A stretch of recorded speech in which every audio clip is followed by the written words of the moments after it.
Hello everyone, good morning সবাইকে। আমার নতুন একটি ভিডিওতে আপনাদের সবাইকে জানাই অনেক অনেক স্বাগত। আজকে রবিবার, সকাল এখন ওই 9টা মতন বাজে।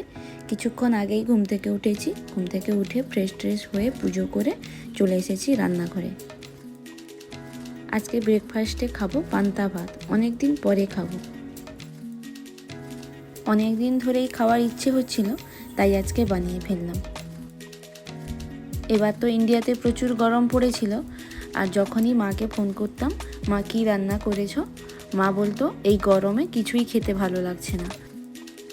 তাই বলতো পান্তা ভাত খেলে মনে একটু শান্তি পাওয়া যায়, শরীরটাও ভালো লাগে। তাই পান্তা ভাত খেত, আর সেই শুনে আমারও মনে ইচ্ছে হয়েছিল আমরাও একদিন পান্তা ভাত খাবো। তো সে যাই হোক, তাই আজকে বানিয়ে ফেললাম। আজকের আমাদের ওয়েদারটাও একটু গরম গরম আছে, তাই ভাবলাম আজকে আমরা পান্তা ভাত খাই। আর কালকে বাজারে গিয়েছিলাম, ছোট আলু নিয়ে এসেছি। তাই ছোটো আলুর ভাজা আর মুসুরির ডাল ভিজিয়ে রেখেছিলাম, সেটাকে বড়া করেছি। তাই সকালবেলা আমরা সবাই মিলে খাচ্ছি পান্তা ভাত। এই পান্তা ভাত খেতে কিন্তু বেশ দারুণ লাগে। বেশ জমিয়ে পান্তা ভাত খেয়েছি, এখন ঘুম পাচ্ছে। কিন্তু ঘুমালে তো চলবে না, আবার লাঞ্চের প্রিপারেশন করতে হবে। আর আজকে যেহেতু রবিবার, বাঙালির ঘরে ঘরে তো মাংস ভাত হবেই, আমারও তা অন্যথা হয়নি। তাই আমিও আজকে রান্না করছি চিকেন। আজকে চিকেনটা রান্না করছি নতুন কড়াইতে। এই কড়াইটা নতুন নিয়েছি, একবারও ইউজ করিনি, আজকেই ফার্স্ট ইউজ করছি। এরকম বড় কড়াই আমার আগে ছিল না। একটু চাউমিন বা এগরোল এই সমস্ত করতে হলে বড় কড়াই হলে বেশ ভালো হয়। তো সে যাই হোক, চিকেনটা কিন্তু আজকে আমি একদম নর্মালি রান্না করছি, নর্মাল যেভাবে হয় সেভাবে। তো দুপুরে খাওয়া দাওয়ার পরে সবাই মিলে একটু ঘুমিয়েছিলাম। ঘুম থেকে উঠে বিকালে এই যে এখন একটু বেরিয়েছি। জানেন তো, অনেক দিন ধরেই না গাড়িটা নোংরা হয়ে আছে। কার ওয়াশ করবো করে আর করা হচ্ছিল না। তাই ভাবলাম আজকে ঘরে আছি, কোনো কাজ নেই, ভালো লাগছে না, চলো যাই কার ওয়াশ করে আসি, একটু ঘুরে আসি। তাই ভাবলাম আমেরিকাতে কিভাবে কার ওয়াশ হয় সেটা আপনাদেরও একটু দেখাই। এই যে দেখুন, এখন কিন্তু আমরা ভেতরে ঢুকছি। আমাদের কার ওয়াশ কিন্তু স্টার্ট হয়ে গেছে, আর আমরা সবাই গাড়ির মধ্যেই বসে আছি। জানেন তো, গাড়ি থেকে বেরোতে হবে না, আপনি গাড়ির মধ্যেই বসে থাকবেন, কিন্তু বাইরেটা ওনারা সুন্দরভাবে ক্লিন করে দেবেন। এটা দেখতে কিন্তু ভীষণ মজা লাগে, আমার তো বেশ ভালোই লাগে, আর ছেলেও খুব মজা পায়। প্রথমে তো সাবান জল দিয়ে ভালো করে প্রথমে গাড়িটাকে ধুয়ে দিয়েছে, তারপর এটা দিয়ে এখন ঘষে ঘষে ক্লিন করবে।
ব্যাস, সাবান জল দিয়ে তো ভালো করে ধোয়া হয়ে গেছে। এবার একবার পরিষ্কার জল দিয়ে ভালো করে ধুয়ে নেবে। দেখেছেন, দেখতে কি মজার না? শুধু যে গাড়ি ধুয়ে দেবে তা নয়, গাড়ির যে বাকি জলগুলো আছে সেগুলো কিন্তু শুকিয়েও দেবে।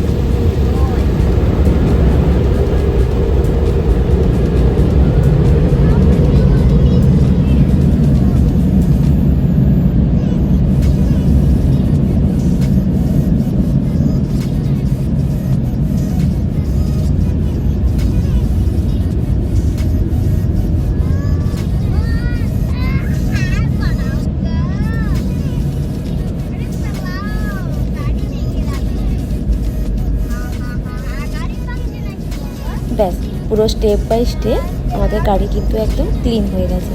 আর সামনে এই যে রেড সিগন্যালটা দেখতে পাচ্ছেন, এটা যখনই গ্রিন হবে তখন আপনি এখান থেকে বেরোতে পারবেন।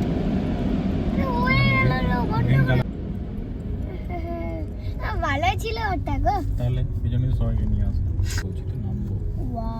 ব্যাস, গাড়ি তো ক্লিন হয়ে গেছে। এবার চলে এসেছি বাইরে। বাইরে যে দেখুন অনেকগুলো ভ্যাকুয়াম ক্লিনার আছে, এগুলো দিয়ে গাড়ির ভেতরটা ক্লিন করতে হবে। ওনারা তো বাইরেটা সুন্দর করে পরিষ্কার করে দিয়েছেন, কিন্তু গাড়ির ভেতরটা আমাদের নিজেদেরকেই পরিষ্কার করতে হবে। এই যে এইভাবে ভ্যাকুয়াম ক্লিনার দিয়ে গাড়ির ভেতরে যা সমস্ত নোংরা আছে সেগুলোকে ক্লিন করে নিতে হবে।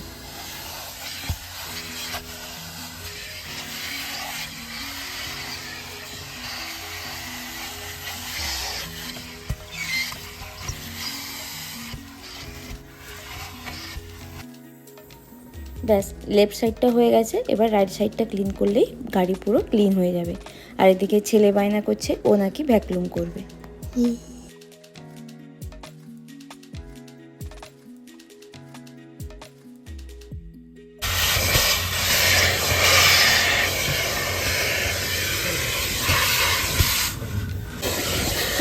ভিডিওটা আজকে এই পর্যন্ত।